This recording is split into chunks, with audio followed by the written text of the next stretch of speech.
Well, hello. It's Bruce Williams again. It's time for Gross Path Challenge number 21. This test comes to us from the Descriptive Path course in 2015 in Saskatoon, Saskatchewan, and represents the last group of 5 slides from this test. So we'll have a brand new batch of slides for the new tests somewhere from the archives of the Descriptive or Gross Path Review courses from the C.L. Davis Foundation. As I do at the beginning of all of my lectures, I want to thank those friends and colleagues who provided me images either directly or through online collections over the years, and I hope that I've put them to the use that you had intended.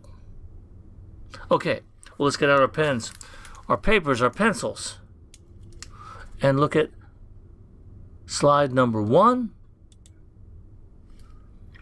This is tissue from an ox. I would like for you to give me a morphologic diagnosis. Okay, time's up. I hope you recognize it. Probably should have said tissue from a cow, but that might give away too much information. Looks like this might have been cut in half and sectioned, because you don't often get 2 of these at the same time. Could happen, I suppose. This is a fetal monster. This is a fetal monster. We have an umbilical cord here. We have a sort of globoid bit of tissue here with hair.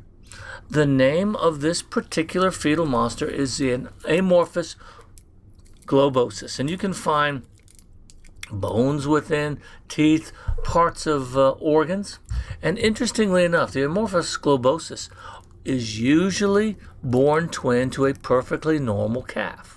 I always thought that these would make sort of good throw pillows for your couch if you could keep them nice and clean. But amorphous globosus. There are a couple of different fetal monsters that you probably should know the name of. And we have one more coming up in this test. But amorphous globosus is one you definitely should be able to pick out of a lineup. Okay, slide number 2 is tissue from a chicken. All I want you to do is to give me the name of this condition.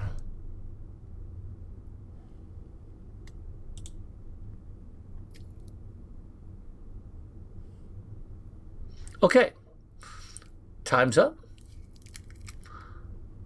The condition is probably, as we learn more about it, probably not the best name for it, but it goes by the name of fatty liver hemorrhagic syndrome, and is most often seen in backyard chickens. It is a bit of a misnomer, although this particular animal certainly looks like it hasn't missed any meals, and the liver itself is orange colored, like there is extensive fat within it. A retrospective study written by Dr. Federico Giannitti, from which this particular image was taken, showed that approximately 22% of these animals had no hepatocellular lipid at all. Now, a lot of these birds, the majority of these birds, vast majority were female, 99%. Obese, you can be obese and not have a lot of fat in your liver, at 97.5%, and 70% were in active lay. About 35% of the animals in the study had evidence of previous hemorrhage within the parenchyma of the liver.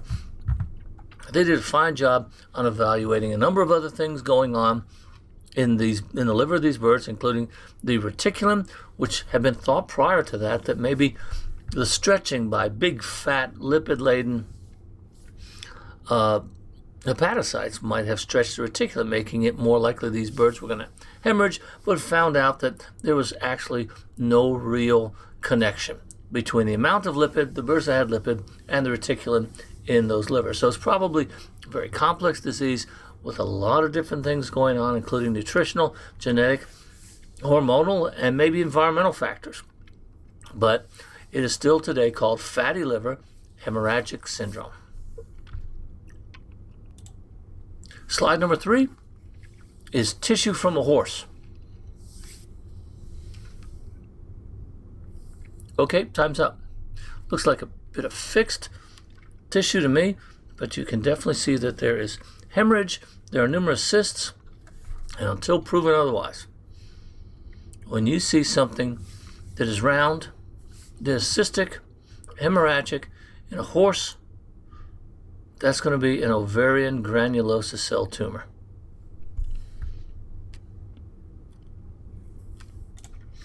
I don't have a lot of differentials for you on this one. Obviously, this animal is going to show some odd clinical behavior, including nymphomania as a result of aberrant liberation of hormones from this particular ovary. But it's a classic. Shouldn't have any trouble nailing this one at first blush.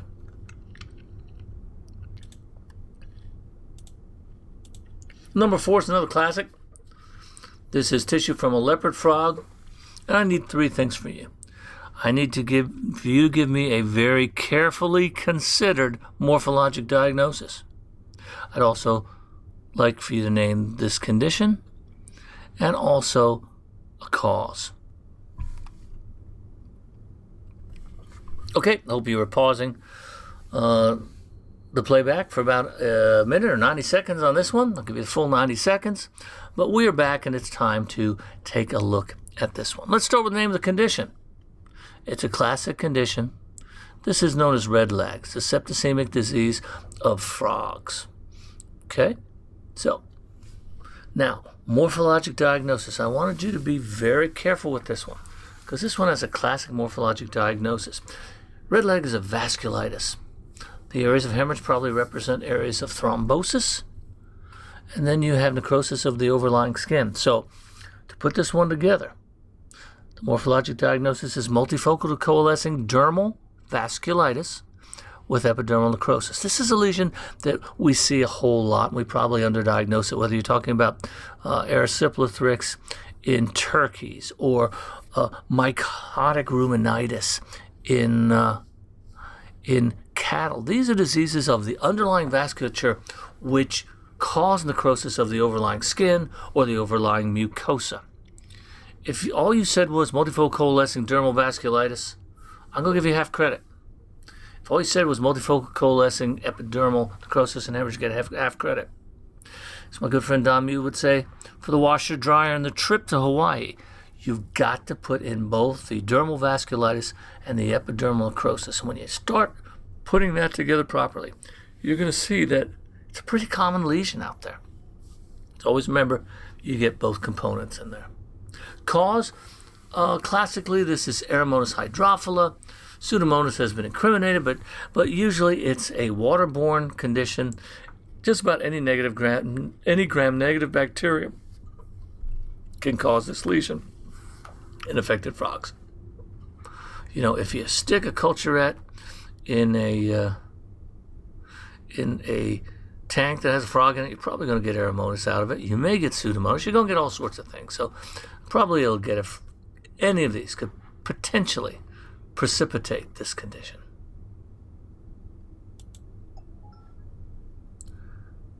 Slide number 5. I promised you one more monster, and here it is.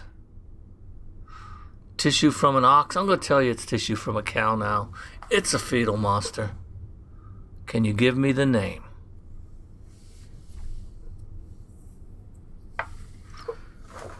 Okay.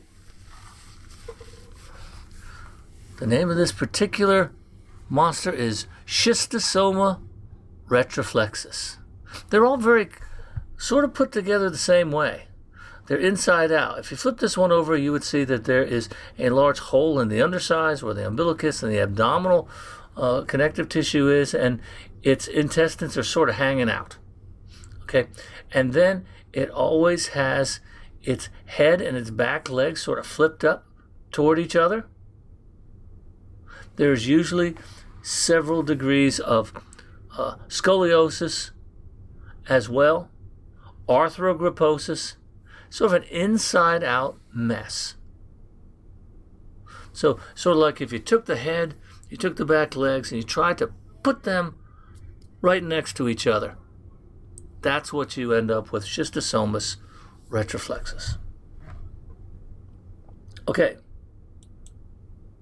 Wow, there's a lot of cattle on this test. Slide number 6.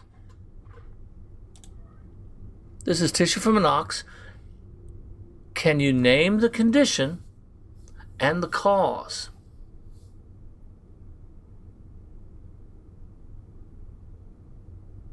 Okay, time's up. Name a condition. There are a number of connective tissue disorders in people and other species of animals, including dogs, cattle, and sheep, that are grouped under the name Ehlers-Danlos syndrome. But there's a particular one that has been identified, and cattle is the only one that the gene has been identified.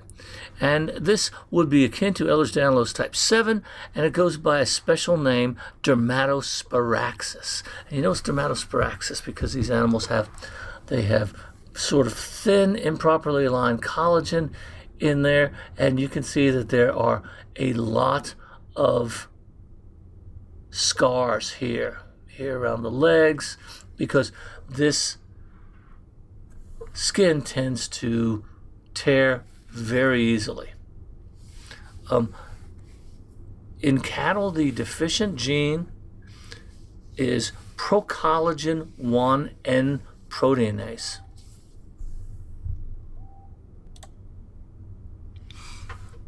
So, cats, cattle, sheep, think about Ehlers-Danlos syndrome.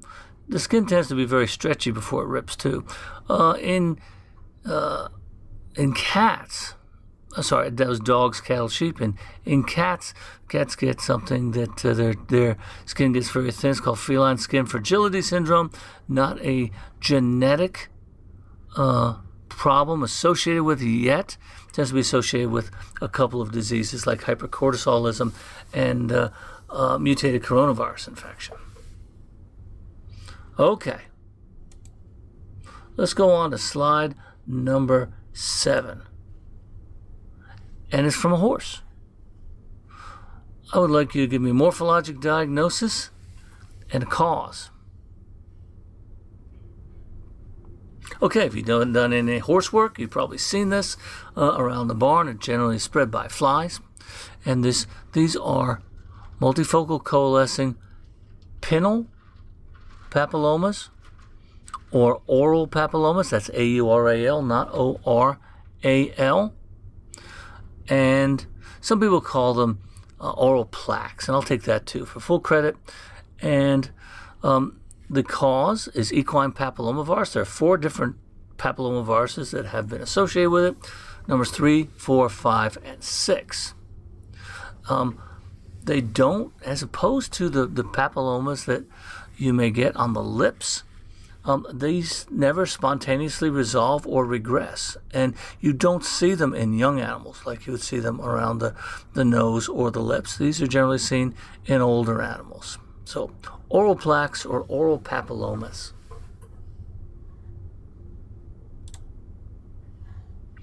Okay, slide number 8. This is from a young weanling pig. I want you to name the condition and the cause.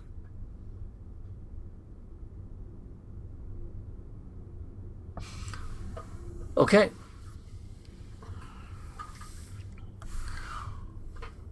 Time's up. This one's a little tough, and I wanted to tell you that this was a weanling pig because it's an age group that is often affected. The lesion, it seems to be a little bit more severe in the ears. It's affecting the face, the neck. It's a generalized condition, and there seem to be some spotty areas here. Okay, all that points toward a condition known as greasy pig disease. The cause is Staphylococcus hyacus. It can be transmitted among young pigs, often by biting insects as well, which bite them on the inside of the ears. And the ears seem to be an area which is a little more predisposed in younger animals. But the generalized distribution, the young age of the pig, this crusting. You always think that pig skin diseases tend to either start over the front or over the back. Things like sarcoptic mange tend to start from the front back. Things like parakeratosis and porcine circovirus-associated dermatitis start from the back front. Greasy pig disease is one that can start just about anywhere. So, and it's a young pig disease. So, greasy pig disease, Staph hyacus, a organism that causes a couple lesions in other. It can cause septicemia in turkeys, and it causes toxic shock syndrome in people.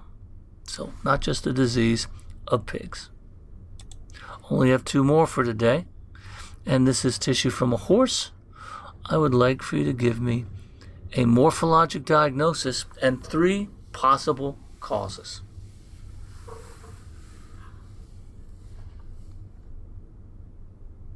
Okay, time's up.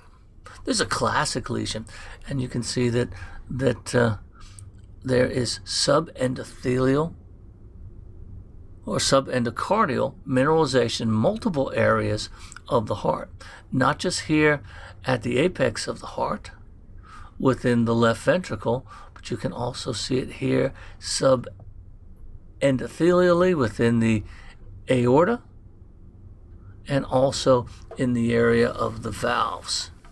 Okay? What causes mineralization? First thing I want you to think about, especially when someone says 3, I want you to think about 3 classic plants.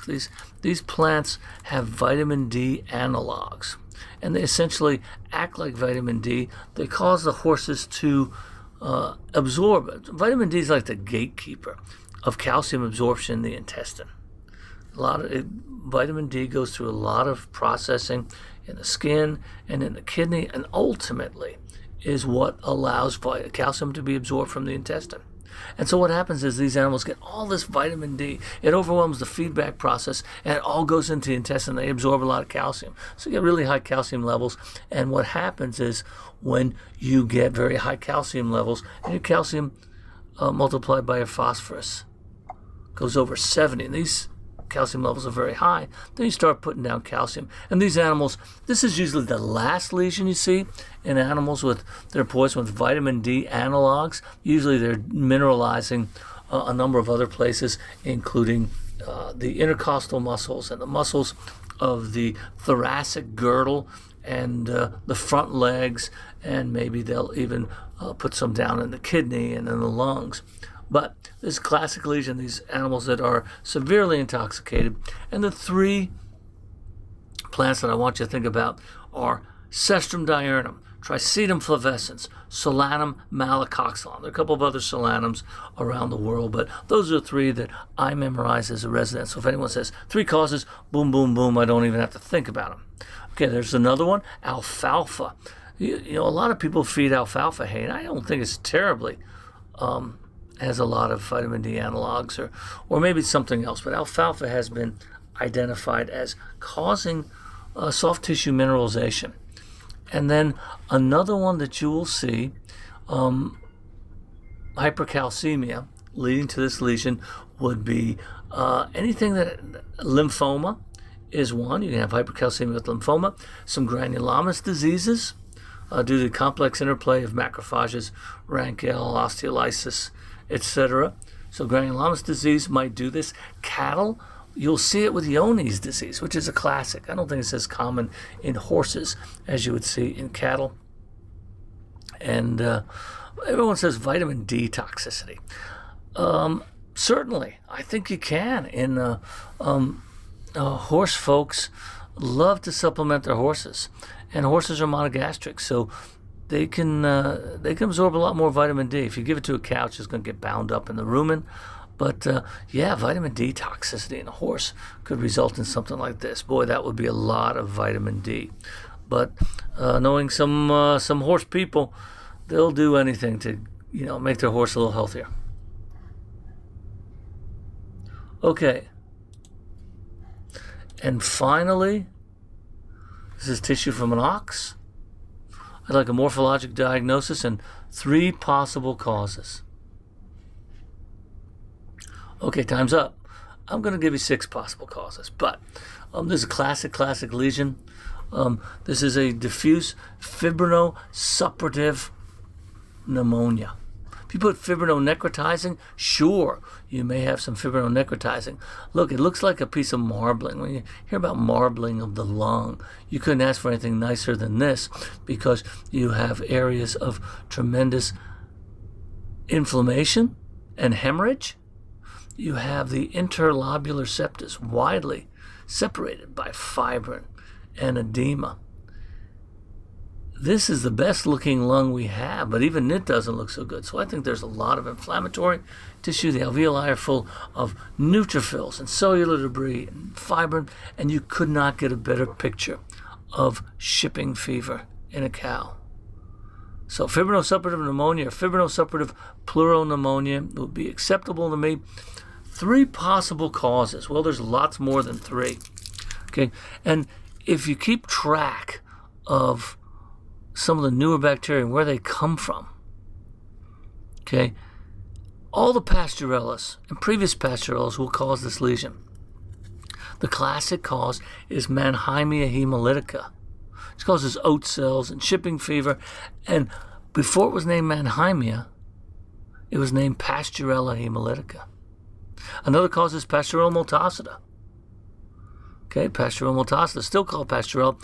And then another one that is sort of an emerging disease, and people are identifying it more and more, is Biebersteinia trialosi, which used to be Pastorella trialosi. Look, there's 3 right there. They were all Pastorellas. Nowadays, we've split them out, but they basically all will cause the same lesion.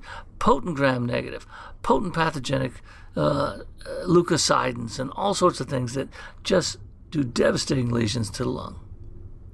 Okay? So, we got 3. The next 2 are mycoplasma. Mycoplasma mycoides small colony was eradicated in the United States back in the 1920s through the issue of the establishment of the Bureau of Animal Industries. But we still see that in other parts of the world, including Europe, some parts of Africa, and it causes a lesion identical to shipping fever. Another organism very closely related is Mycoplasma bovis, which really has swept through North America, causing great shipping fever lesions, beautiful bronchiectasis. Mycoplasma loves to cause airway lesions because Mycoplasma wants nothing more out of life than to be a cilium. So it starts out in the airways. You often get really beautiful distended bronchi with neutrophils in it, but the parenchymal lesion looks very much like a classic case of shipping fever. Then the last one that you're just going to have to remember, because it can give you this lesion, is Cystophilus somni. Very common inhabitant, especially in animals who have recently been moved into feedlots. It's a commensal, but if you expose calves, feedlot calves, to some variants they haven't seen, they can get a very bad case of shipping fever as well. So there's your 6. Mannheimia hemolytica, Pastorella multocida, Biebersteinia trialosi, Mycoplasma mycoides small colony, Mycoplasma bovis, and Cystophilus somni. Okay, hey, thanks so much. I hope you picked up 1 or 2 little facts out of this, had a good time playing the game, and we'll see you this coming Friday with another Gross Path Challenge.